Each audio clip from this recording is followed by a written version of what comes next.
মহাসাড়ম্বরে রাতভর মনসা পুজো রাজনগরে।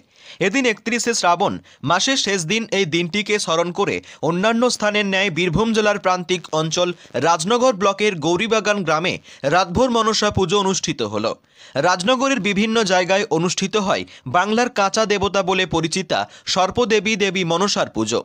সাধারণত খেটে খাওয়া ব্রাতজনের হাতেই পূজিতা হলেন দেবী। সারা বছর ব্যস্ত থাকেন কাজে।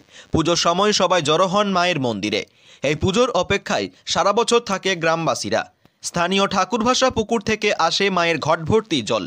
আসা যাওয়ার পথে চলে মনসা মঙ্গল গান। এরপর বেদিতে পৌঁছে রাতভর চলে পুজো। ঢাককাসর ঘণ্টায় মুখরিত হয় মণ্ডপ। ভিড় জমান এলাকার বিভিন্ন বয়সী মানুষজন। পুজো দেন। ভর আসে ভক্তের শরীরে।